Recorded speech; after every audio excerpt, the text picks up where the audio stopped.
अस्सलाम वालेकुम क्लास। मेरा नाम गुलाम असगर है और हम सब्जेक्ट पढ़ रहे हैं टैक्सेशन का। आज इसका ऑनलाइन का मेरा सेकंड लेक्चर है। उसके अलावा प्रीवियस लेक्चर में हमने डिस्कस किया था कैपिटल एंड रेवेन्यूज़ वाला चैप्टर, जो कि अकॉर्डिंग टू द आउटलाइन जो भी टॉपिक आपके सजेस्ट थे हमने उसे कवर किया था। जी, हम उसको प्रीवियसली लेक्चर को हम पहले रिवाइज़ कर लेते हैं, फिर फर्दर हम जो है नया लेक्चर स्टार्ट करेंगे जिसमें हम आउटलाइन का लास्ट पोर्शन जिसमें है इनकम फ्रॉम बिजनेस उसे डिस्कस करेंगे। जी, लास्ट लेक्चर में हमने पहले ये डिस्कस किया था कि कैपिटल एंड रेवेन्यू, चाहे वो एक्सपेंडिचर्स हों चाहे वो रिसीप्स हों, दोनों में डिस्टिंक्शन क्यों ज़रूरी है कि हम उसमें नेसेसिटी क्या है कि हम उसे डिफ्रेंशिएशन कर सकें।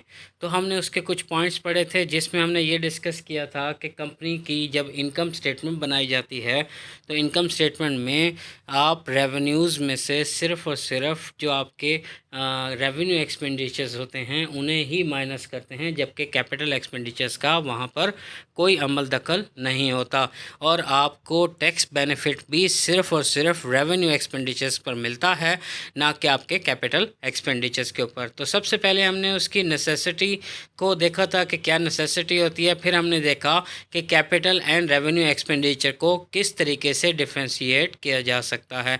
फिर उस पर आपकी बुक में तो बहुत से पॉइंट डिस्कस किए गए हैं, लेकिन आपकी आउटलाइन के मुताबिक हमें सिर्फ दो पॉइंट को डिस्कस करना था।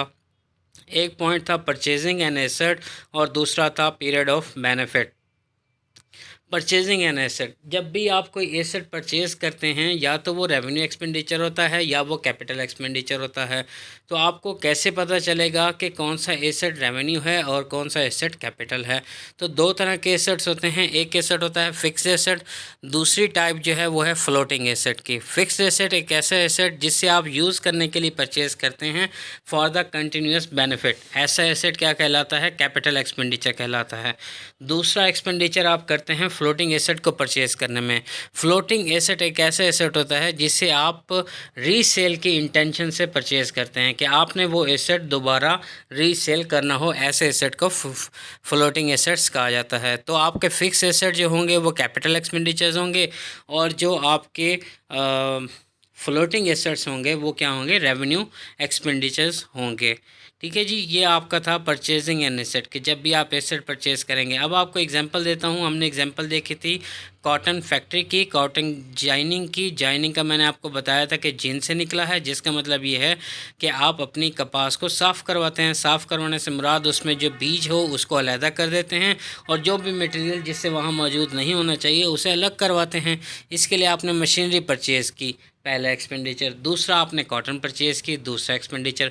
अब देखें, पहले एक्सपेंडिचर को, मशीनरी को आपने कंटिन्यूस बेनिफिट के लिए यूज़ किया, इसीलिए क्या था वो आपका कैपिटल एक्सपेंडिचर हो गया। और दूसरा था आपने मशीनरी से वो कपास आपने परचेज़ की, वो आपका रॉ मटेरियल था जिससे आपने साफ़ करके उससे स्पिनिंग या वेविंग वाले को सेल करना था, तो आपका वो रेवेन्यू एक्सपेंडिचर हो गया। इसके बाद हमने देखा कि period of benefit, period of benefits में ये था कि कोई भी एसेट जिसका पीरियड टाइम जिसका बेनिफिट का टाइम पीरियड 1 साल से ज़्यादा हो वो हमारा लॉन्ग टर्म बेनिफिट कहलाता है और वो कैपिटल एक्सपेंडिचर हो। और ऐसा एसेट या ऐसे एक्सपेंडिचर जिसका बेनिफिट आपको सिर्फ करंट ईयर में हो या फिर ओनली 1 एनुअल ईयर हो, तो उसे हम कहते हैं शॉर्ट टर्म बेनिफिट या फिर हम कहते हैं कि एनुअल बेनिफिट, वो आपका रेवेन्यू एक्सपेंडिचर हो जाता था।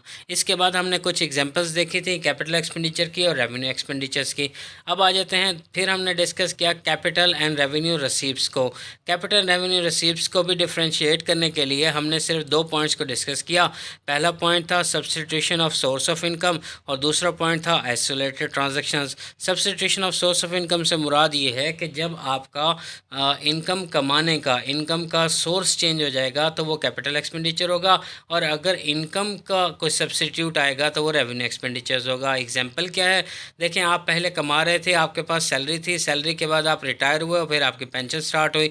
अब देखें, इनकम तो आ रही है आपकी, लेकिन इनकम का सब्सटीट्यूट आ रहा है कि पहले आप सैलरी कमा रहे थे, अब आप पेंशन कमा रहे हैं, तो ये एक रेवेन्यू एक्सपेंडिचर है। दूसरा है source of income. Source of income से मुराद कि पहले आप सर्विसेज दे रहे थे, सर्विसेज देने के बाद आप सैलरी ले रहे थे, अब आपका सोर्स चेंज हो गया, अब आपको रिटायरमेंट बेनिफिट प्लान से आपको पैसे मिल रहे हैं, वो आपका कैपिटल एक्सपेंडिचर होगा। दूसरा आइसोलेटेड ट्रांजैक्शंस था। आइसोलेटेड ट्रांजैक्शंस आइसोलेटेड ट्रांजैक्शन ऐसी ट्रांजैक्शंस को कहा जाता है जिनमें मोटिव पे डिपेंड करती हूँ कि वो ट्रांजैक्शन की नेचर कैपिटल होगी या फिर रेवेन्यू होगी। मोटिव पे कैसे? आपके इंटेंशन पे। देखें, आपने अगर शेयर्स परचेज़ किए हैं, आपने शेयर्स परचेज़ किए कि आप इससे लॉन्ग टर्म बेनिफिट हासिल कर सकें, कि आपको डिविडेंड भी मिलता रहेगा, फिर जब आपका टाइम पीरियड पूरा होगा तो आप इसे सेल करके कैपिटल गेन ले लेंगे।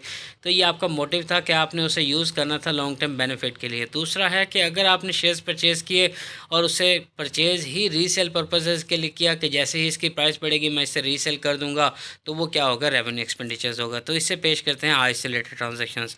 तो लास्ट लेक्चर में हमने capital and revenue expenditures and capital and revenue receives को डिस्कस किया था और फिर हमने इनकी कुछ एग्जांपल डिस्कस की थी। आपको मैंने एक क्वेश्चन भी आपके ज़िम्मे लगाया था। अब आ जाते हैं आज के लेक्चर की तरफ। आज के लेक्चर के टॉपिक में हमने इनकम फ्रॉम बिजनेस का पोर्शन शामिल है। ये आपके आउटलाइन से ही मैंने लिखा है कि आपको सबसे पहले ये डिस्कस करना है कि बिज़नेस किसे कहते हैं, और फिर बिज़नेस की डेफिनेशन में यूज़ होने वाली टर्म्स जैसे ट्रेड, कॉमर्स, मैन्युफैक्चर, ये आपको डिस्कस करना है। फिर आपको एक ऐसी इनकम डिस्कस, बिज़नेस की इनकम की टैक्सेबिलिटी डिस्कस करनी है। फिर income from business exempt from tax, ऐसी इनकम्स जो एग्जेम्प्ट हों उन्हें डिस्कस करना है। फिर ऐसी इनकम्स जिन पर टैक्स लागू ही नहीं होता। तो ये जो आउटलाइन है ये आज हमें डिस्कस करनी है। चलें कंटिन्यू करते हैं। सबसे पहले हम ये देखते हैं कि मैं आपको बताता चलूं कि टोटल 5 हेड्स थे इनकम के। पहला हेड था सैलरी, दूसरा हेड था इनकम फ्रॉम हाउस प्रॉपर्टी, तीसरा हेड था इनकम फ्रॉम बिजनेस और चौथा हेड्स था capital gain and income from other resources. ये 5 हेड्स थे इनकम के। अब आप इसमें से थर्ड हेड देख सकते हैं, इनकम फ्रॉम बिजनेस। इस चैप्टर में हम टैक्सेशन के लॉज डिस्कस करेंगे regarding the third heads of income, income from business. जी सबसे पहले देखते हैं कि जी बिज़नेस की डेफिनेशन क्या है। तो कहते हैं जी बिज़नेस इंक्लूड करता है any trade, commerce, manufacturer, profession, vocation और adventure or concern in the nature of trade, commerce, manufacturer, profession और vacation but does not include employment. अब देखें, बिजनेस की नॉर्मली आपने डेफिनेशन पहले पढ़ चुके हैं कि आप कहते हैं कि business is an legal activity undertaken for the purpose of profit और for the maximization of wealth. ठीक है, एनी लीगल एक्टिविटी, कोई भी लीगल एक्टिविटी आप करें उसे बिजनेस कहते हैं। लेकिन यहाँ पर टैक्स की बुक में उसकी डेफिनेशन चेंज हो चुकी है। टैक्स की बुक में वो हर उस चीज़ को बिज़नेस कह रहा है जिसमें ट्रेड भी शामिल हो, कॉमर्स भी हो, मैन्युफैक्चर भी हो, प्रोफेशन भी हो, वोकेशन भी हो, एडवेंचर भी हो। तो ये सारी चीज़ें अब आप इंडिविजुअली देखेंगे कि इन टर्म्स का मतलब क्या है। जी सबसे पहले ट्रेड का मतलब आपको पता है कि ट्रेड का मतलब बाइंग गुड्स और selling them to make profit. कि आप एक पार्टी से गुड्स परचेज करते हैं और दूसरी पार्टी को सेल कर देते हैं, तो इसे हम कहते हैं ट्रेड करना। आप उस प्रोडक्ट में किसी भी किस्म का आप एडिशन नहीं करते, उसकी पैकेजिंग डिफरेंट नहीं करते, सेम प्रोडक्ट आप परचेज़ करके दूसरी पार्टी को सेल कर देते हैं। फिर है कॉमर्स। कॉमर्स बेसिकली एक ब्रॉड टर्म है जिसके अंदर ये दोनों चीज़ें आ जाती हैं, ट्रेड, मैन्युफैक्चरिंग, सब कुछ आता है। तो कॉमर्स एक ब्रॉड टर्म है, इसमें सिर्फ बाइंग एंड सेलिंग इन्वॉल्व नहीं होती बट सर्विसेज भी इन्वॉल्व होती हैं जो कि हेल्पफुल हों ट्रेड में, मैन्युफैक्चरिंग में, हर बिज़नेस में हेल्पफुल हो। लाइक मार्केटिंग हो गया, एडवर्टीजमेंट हो गया, बैंकिंग हो गया, इंश्योरेंस कंपनी हो गया। ये सारी की सारी सर्विसिंग कंपनीज़ हैं जो आपको फैसिलिटेट करती हैं टू मेक द ट्रेड। अब है मैन्युफैक्चर। मैन्युफैक्चर क्या होते हैं जी? ये किसी भी चीज़ पर वर्क करके, चाहे वो वर्क बाय हैंड हो, बाय मशीन हो, उस चीज़ को वर्क करके किसी और चीज़ में बदल देते हैं जिससे बेचा जा सके। लाइक आप गंदम है, गंदम का आप मशीन के ज़रिए पीस कर उससे आटा बनाते हैं, फिर आटा सेल करते हैं। आटा बना हुआ लोग ख़रीदते हैं, फिर उससे क्या करते हैं? रोटियां बनाते हैं, रोटी सेल करते हैं। ठीक है, होटलिंग का बिज़नेस भी चल रहा है। मतलब कहने की ये है कि मैन्युफैक्चरिंग एक ऐसा प्रोसेस है जिसमें प्रोडक्ट एक शेप से दूसरी शेप में तब्दील की जा सके। अब आ जाते हैं प्रोफेशन के ऊपर। प्रोफेशन से मुराद अगर कोई भी इनकम किसी इंटेलेक्चुअल स्किल और थ्रू मैनुअल स्किल्स कंट्रोल की जाए तो उसे हम क्या कहते हैं? प्रोफेशन है। प्रोफेशन में आपके प्रोफेसर्स आ जाते हैं, डॉक्टर्स आ जाते हैं, लॉयर्स आते हैं, अकाउंटेंट्स आते हैं, सर्जन्स आ जाते हैं। वो तमाम प्रोफेशन बिजनेसेस हैं बट ज़रूरी नहीं है कि तमाम बिजनेसेस भी प्रोफेशनल हों। ठीक है, आपकी डिपेंड करता है वो तमाम आइटम बिज़नेस के प्रोफेशन होंगे जिनका प्रॉफिट जो है dependently mainly on personal qualification हो। ठीक है, उसमें किसी भी किस्म का कैपिटल एक्सपेंडिचर रिक्वायर्ड ना हो, अगर रिक्वायर्ड हो भी तो वो भी बहुत मिनिमम अमाउंट में। अब आप देख सकते हैं कि लॉयर्स जो होते हैं वो अपना चैम्बर्स बनाते हैं, डॉक्टर्स अपना हॉस्पिटल भी बना लेते हैं, वो अपना बिज़नेस सेटअप करते हैं, तब वो बिज़नेस की इनकम बन जाती है। लेकिन प्रोफेशन एक बिज़नेस है जिसमें से इंडिविजुअल की इनकम के ऊपर जो है ना टैक्स आपको पे करना पड़ता है, लेकिन वो किसी भी कैपिटल नेचर का ना हो। नेक्स्ट स्लाइड भी डिस्कस करते हैं जी वोकेशन। नॉर्मली तो वोकेशन छुट्टियों को कहा जाता है, लेकिन ऐसा नहीं है। वोकेशन में किसी भी पर्सन की एबिलिटी जिसमें वो आपकी मैनुअल स्किल्स यूज़ करते हुए सर्विसेज परफॉर्म करें। मैनुअल स्किल्स कैसे यूज़ की जा सकती हैं? देखिए, आपके सिंगर हैं, डांसर हैं, ब्रोकर हैं, कारपेंटर हैं, इनकी मैनुअल स्किल्स हैं, ठीक है। इनके ऊपर कोई महारत हासिल, किसी मशीन की महारत नहीं है, बल्कि बाय हैंड ये काम करते हैं। फिर चौथी चीज़ है जी adventure in the nature of trade. A transaction can be termed as an adventure in nature of trade, commerce and manufacturing if some elements of trade और businesses are present therein. It is not necessary for all elements to be present. अब देखें business की definition में कौन कौन से element हैं। Trade में देख लें आप, ट्रेड में कौन कौन से एलिमेंट हैं। ट्रेड में आपकी बाइंग सेलिंग आ जाती है, ट्रेड में शामिल है। कॉमर्स में आपके सर्विसेज भी साथ शामिल है। मैन्युफैक्चरिंग में उसका प्रोसेस शामिल है। तो वो कहते हैं ज़रूरी नहीं होता कि सारे के सारे एलिमेंट्स शामिल हों, बल्कि अगर कुछ एलिमेंट्स भी उसमें शामिल हैं तो ये आपका एडवेंचर में आ जाएगा। Concern in the nature of trade. A concern in the nature of trade, commerce और मैन्युफैक्चरिंग, ये तमाम चीज़ें डेफिनेशन बिजनेस में फॉल करती हैं। अब ये है क्या? Concern in the nature of trade है क्या? ये एम्प्लॉय करती है, it has an educate degree of business organisation for the purpose of carrying on an undertaking, ठीक है। ये किसी भी ऑर्गेनाइजेशन के बिहाफ पर काम करते हैं। इस ऑर्गेनाइजेशन का साइज़ जो है डिपेंड करता है उसके करेक्टर इट्स सेल्फ पर, कंसर्न इट्स सेल्फ पर। जी, अब वो बिज़नेसेस देखते हैं जिसमें टैक्स लागू होता है, जिनकी इनकम के ऊपर टैक्स लाजमी है। कौन कौन सी इनकम्स हैं बिज़नेस के अंदर जिस पर टैक्स लाजमी पे करना पड़ता है? सबसे पहले प्रॉफिट है या गेन है। किसी भी बिज़नेस से कमाया हुआ प्रॉफिट जो कि एक टैक्स ईयर के अंदर कमाया जाए, उस पर टैक्स लाजमी लागू होगा। उसमें किसी किस्म की कोई कंसेशन शामिल नहीं है। इनकम डराइव की जाए ट्रेड, प्रोफेशनल या सिमिलर एसोसिएशन से, या फिर गुड्स को सेल करके, या फिर सर्विसेज को प्रोवाइड करके, वो इनकम शामिल होगी आपकी टैक्स में।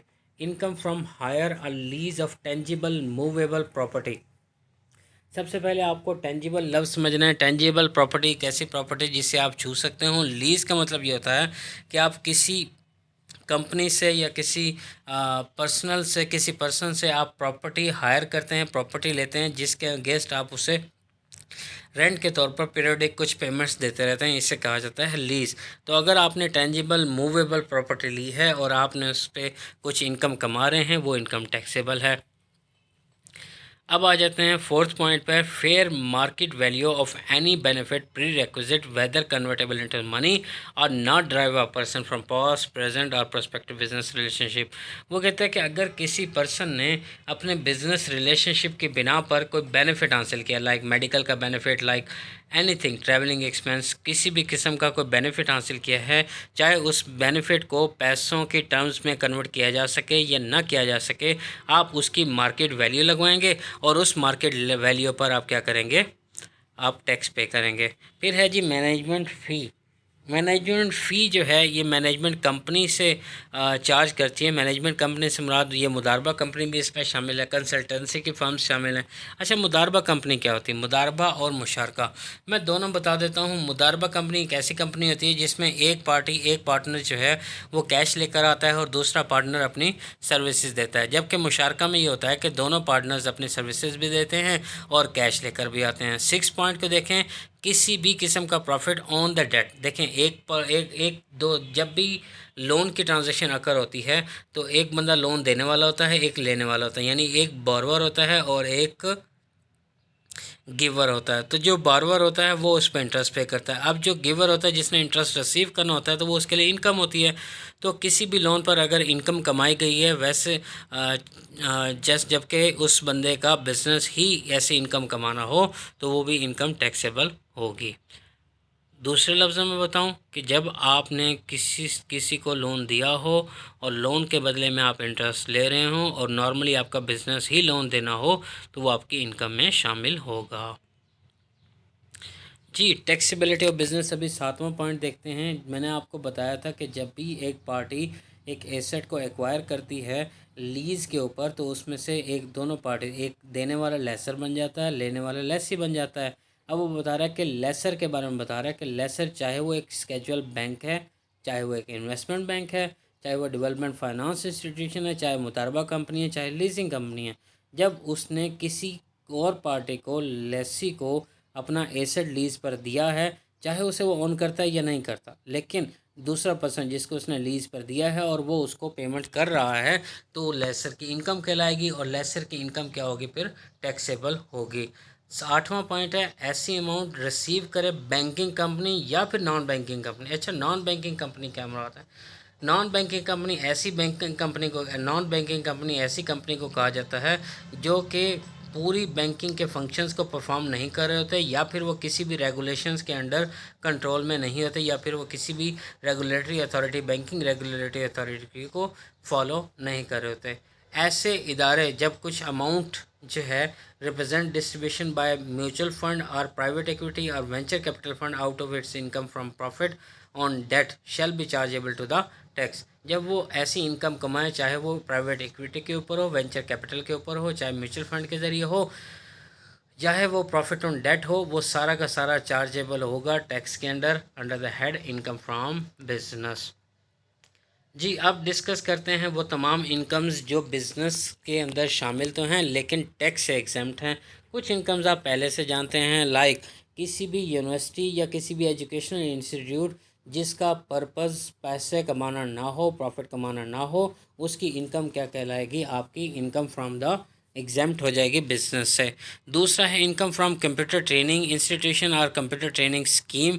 किसी भी कंप्यूटर ट्रेनिंग इंस्टीट्यूशन या फिर किसी भी स्कीम के थ्रू जब आपने किसी को ट्रेनिंग दी, आपने कोर्स करवाना शुरू किया, वर्ड एक्सेल का कोर्स है या किसी किस्म के 3 मंथ्स का शॉर्ट कोर्स करवाना शुरू किया, हाँ, हत्ता कि वो इदारा 5 साल के लिए चल रहा हो, तो उसकी इनकम से एग्जाम्प्ट होगी। लेकिन शर्त यह है कि वो जुलाई 1997 से 2005 के दरमियान बनाया गया हो। अब थर्ड पॉइंट है income from export of computer software in its related service developed in Pakistan.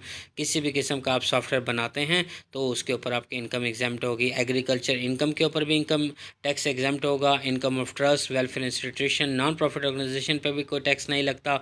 Profit on date, last हम पढ़ रहे थे कि प्रॉफिट ऑन डेट जो है टैक्सेबल है, लेकिन यहाँ कंडीशन लगाई गई है कि वो जो डेट कमा रहा हो, डेट के ऊपर प्रॉफिट कमा रहा हो, वो हब पावर कंपनी हो, तो उस कंपनी के ऊपर कोई टैक्स नहीं लगेगा। Income from business not taxable, अब देखें है शामिल टैक्स के अंदर लेकिन नॉट टैक्सेबल, कि उससे उसके ऊपर किसी किस्म का टैक्स नहीं लगता। हालांकि आपने अभी पढ़ा कि वो तमाम इनकम जो एग्जाम्प्ट हैं, वो तमाम इनकम जो इनके ऊपर टैक्स लगता है।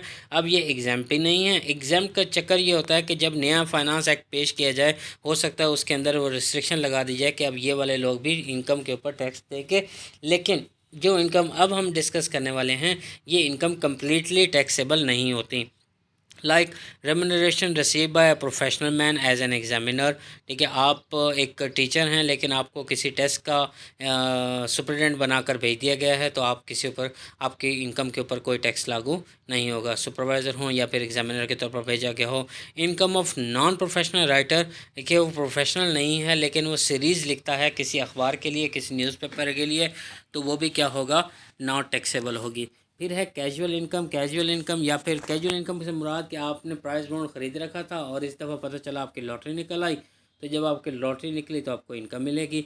या वर्ड पज़ल का कोई था, क्रॉस वर्ड पज़ल का कोई कॉन्टेस्ट था, आपने उसे जीत लिया, तब भी आपको इनकम के ऊपर कोई टैक्स नहीं लगेगा। फिर है professional dues realised after discontinuous of business. Professional dues realised after discontinuous of business, कि आपका बिज़नेस चल रहा था लेकिन वो डिसकंटिन्यू हो गया, अब आपके ऊपर कुछ ड्यूज़ हैं जो आपको पे करने हैं या आपने रिसीव करने हैं, लेकिन बिज़नेस अब नहीं रहा है, तो वो इनकम फ्रॉम बिज़नेस, लेकिन अब वो काउंट नहीं होगी क्योंकि डिसकंटिन्यू हो गया बिज़नेस को, तो उससे ऐसी इनकम को हम क्या कहेंगे? कि नॉट टैक्सेबल। जी, उम्मीद है आपको सबको समझ आ गया होगा। ठीक है, इस लेक्चर को अच्छे से सुने। ठीक है। आपकी आउटलाइन का ये लास्ट पोर्शन है इनकम फ्रॉम बिजनेस, और इससे ऊपर वाला पोर्शन कैपिटल रेवेन्यू वो भी कवर हो चुका है। इन 2 लेक्चर्स में आपका ऑलमोस्ट कोर्स कवर हो चुका है। मज़ीद हम इसकी जूम मीटिंग जो है मैं आपको अरेंज करके आपको टेक्स्ट कर दूंगा। ठीक है, आपको जो भी प्रॉब्लम होगा हम उसे डिस्कस करेंगे। उम्मीद है कि 8 से आपके इंस्टीट्यूट ओपन हो जाएं, तो बाकी फ़र्दर डिस्कशन आपकी फ़िज़िकल क्लास में की जाएगी। Thank you so much. अल्लाह हाफ़िज़।